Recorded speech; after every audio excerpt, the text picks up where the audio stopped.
Hola, hola, muy buenos días, queridos estudiantes de grado noveno. ¿Cómo están en esta mañana? Espero estén muy bien, con todo el ánimo, la energía para empezar este día y empezar un nuevo tema. Seguimos en la competencia literaria, pero pasamos del movimiento del romanticismo en Latinoamérica al movimiento cultural, literario, social y con un matiz también muy político del realismo en Latinoamérica. Entonces acá tenemos, digamos que nuestro título y algunas imágenes que nos contextualizan directamente algunas de las temáticas de este movimiento. Realismo. Quiero que todos se cuestionen antes que nada y que piensen para ustedes qué significa esa palabra realismo. Realismo. Antes de seguir con este video, lo pueden pausar y quiero que se cuestionen porque tal vez les pregunto ahorita en clase, para ustedes no como movimiento, sino como palabra, como ese significado o sentido de este sustantivo realismo. ¿Qué significa? ¿Qué les comunica? ¿Qué quiere decir? Bueno, acá tenemos como siempre el contexto histórico y social. No podemos estudiar nunca un movimiento sin saber acerca de su contexto histórico, social, económico, religioso y político. La vigencia de este movimiento, antes que nada tenemos que saber que se ubica en la segunda mitad del siglo XIX, aproximadamente entre el año 1890 y 1935, para que ustedes tengan en cuenta y calculen más o menos cuántos años duró el movimiento realista. Aquí en Latinoamérica vemos que, digamos que están sucediendo una serie de revoluciones, dictaduras, dominación y explotación. Entonces es una época que expresa esa imagen y por eso el realismo, aunque ustedes ya van a ver de qué trata, vemos que el realismo puede estar compuesto por dos palabras importantes, ¿sí? Lo real y la realidad. Y quiero que ustedes también se cuestionen qué es lo real y qué es la realidad y cómo esa diferencia entre esas dos palabras, pero a la vez la relación tan importante que tiene una con la otra. Son diferentes, pero ¿en qué se relacionan? ¿En qué se relacionan? ¿Listo? Son palabras clave lo que tenemos acá: dictaduras, dominación, explotación, revolución y más. Por eso vamos a mirar que en Latinoamérica se está dando la conformación de las nuevas repúblicas latinoamericanas de alguna manera porque esas provincias de América Central se disolvieron y empezó a configurarse las nuevas naciones en Centroamérica. Nuevas naciones, una nueva idea. Ya sabemos, ya pasamos por neoclasicismo, que fue el proceso de independencia, ya pasamos por romanticismo, que es la consolidación de la nación. Entonces, acá, ¿cómo es la configuración? Resulta que el realismo, sin embargo, obviamente, es un movimiento que nace en Europa, ¿sí? Que nos llega acá tardíamente, bueno, etcétera, eso ya lo sabemos, y que está condicionado por dos movimientos importantísimos que fue el positivismo del señor Augusto Comte. El positivismo planteaba antes que nada el conocimiento auténtico proviene de la ciencia. ¿Cómo el ser humano es capaz o era capaz de instaurar su orden social sin necesidad de recurrir, ¿sí?, a lo teológico, es decir, a la religión o a la parte de alguna manera metafísica, ¿sí?, o metafísica? Él decía que la ciencia tenía la base para toda explicación. Augusto Comte nos dice que la ciencia y el conocimiento son la única guía, ¿sí?, la razón para la humanidad. Y de la mano llega el evolucionismo de las especies con el señor Charles Darwin, que ustedes ya saben de qué trata esta teoría de la evolución de las especies. Si ustedes se dan cuenta, hay una palabra clave entre estas dos, que es ciencia y ciencia. Conocimiento, razón. ¿Listo? Entonces, obviamente esto condiciona el realismo en Europa. Aquí, ¿cómo condiciona? El positivismo condiciona el realismo de una manera positiva, pero que digamos, nos dio otra cara. ¿Por qué? Porque en Latinoamérica empezó a haber progreso. Se empezó a crear la banca, los ferrocarriles, el intercambio mercantil entre las naciones, se notaba un gran desarrollo en la agricultura, en la ganadería, ¿listo? Y esto trajo grandes inversionistas europeos, grandes inversionistas de alguna manera extranjeros que querían crear esos bancos e instituciones financieras.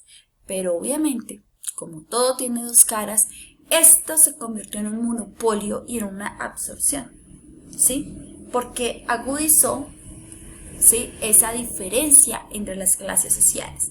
Entonces se convirtieron los ricos en más ricos, los empresarios, los que estaban arriba, la clase trabajadora, los pobres. ¿Listo? Entonces vamos viendo cómo empieza a evidenciarse estas palabras que les dejé acá arribita: dominación y explotación. Bueno, aquí vemos, de alguna manera tenemos unas características generales y de pronto una contextualización muy puntual. La realidad y específicamente la sociedad y sus conflictos son la base de este movimiento. Este movimiento funciona como un espejo, un reflejo de la realidad, la sociedad y los conflictos.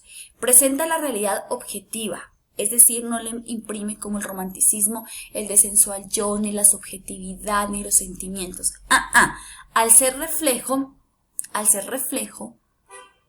es netamente lo que da, ¿cierto? Entonces presenta la realidad objetiva del llanero, el gaucho, el indígena, el campesino, etc. ¿Qué expuso? Problemas sociales, económicos y políticos que se vivía en América Latina. ¿Cómo? También describe el comportamiento humano y su entorno de manera realista y objetiva. Si ustedes se dan cuenta, realidad, realista, objetivo. Vean todas las palabras que lo van a conformar. Las obras literarias que pertenecen al realismo presentan un trasfondo social, activo y complejo. Predomina el lenguaje coloquial o popular, que refleja el habla particular de ciertos personajes, que por acá lo tenemos, y en sí de todas las personas que conforman la sociedad latinoamericana de la época. Ya vimos los años en los cuales se debate o se desenvuelve este realismo. Bueno, los temas que inspiraron. ¿Qué temas inspiraron a los escritores realistas? Obviamente dentro de tres géneros. Tenemos la narrativa, la lírica y el ensayo, siendo, y me atrevo a decir, la narrativa y el ensayo los dos géneros que predominaron o más importantes dentro de este movimiento realista. Los temas son los siguientes: diferencias entre las clases sociales, la creciente industrialización y estratificación del trabajo, nostalgia de la vida rural, porque el hombre se vuelca a trabajar en la ciudad, abandona el campo, pero sin embargo la agricultura tuvo un despegue altísimo. Entonces hubo quienes se quedaron en el campo, pero como se estratificó el trabajo y como se ahondó o se agudizó esa diferencia entre la clase social, el campesino era una persona muy vulnerada dentro de sus derechos. Había una nostalgia por esa vida pasada en el campo, en lo rural. Relaciones de poder entre patrones y empleados. El capitalismo como un nuevo sistema social que transforma al hombre y su visión.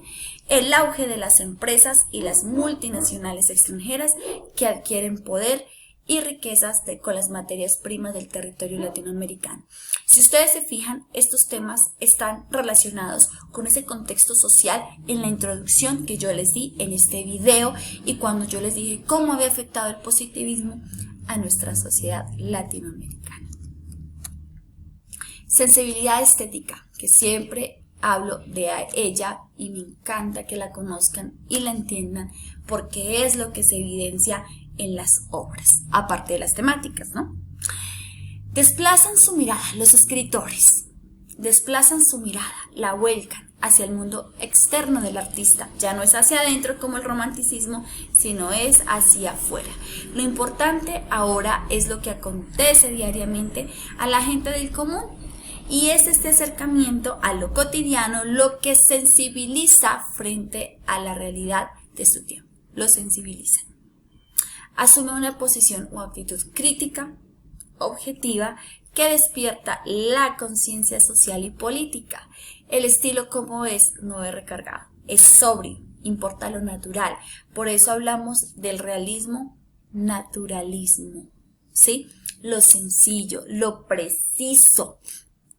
El ejercicio creativo es producto de la observación y la experimentación. Entonces ya lo que yo veo a mi alrededor lo estoy plasmando. El escritor realista, naturalista abandona el estilo como opulento, recargado, y utiliza un estilo sobrio, desde lo que él observa, desde lo que él ve, desde lo que él experimenta. No desde el interior, desde el exterior. Por eso acá esta imagen. Vean las mujeres, el trabajo, el campo, sí, lo natural que pasaba alrededor. Y esto pues se evidencia en dos tendencias muy marcadas de esta literatura realista naturalista. La primera es la regionalista. La tendencia realista regionalista retrata lo regional, las costumbres, el espacio geográfico, la presentación de los personajes con su voz y habla coloquial, rasgos particulares de la cultura, tradiciones, folclore y creencias. Y por el otro lado tenemos el realismo de problemática social, como su palabra lo indica, medio social en que viven los personajes, problemáticas relacionadas con las clases sociales, la desmedida industrialización, capitalismo, lo que trajo el abandono del campo y la movilidad a los centros urbanos. Chicos, hasta acá una muy buena contextualización, explicación del realismo hasta estas dos tendencias. Vamos a discutirlo en clase, vamos a socializar, vamos a mirar algunos ejemplos para que ustedes lo entiendan. Luego más adelante vamos a ver las 4 corrientes narrativas realistas que son muy importantes dentro del manejo de la novela o clases de narraciones en la literatura realista latinoamericana. Bueno, espero como siempre tomen apuntes muy juiciosos, tengan dudas, preguntas y más para la clase, estén prestos a la participación. ¿Listo? Entonces nada, en un ratico nos vemos en clase Zoom. Un beso y un abrazo para todos como siempre y espero este video les signifique. Chao, chao.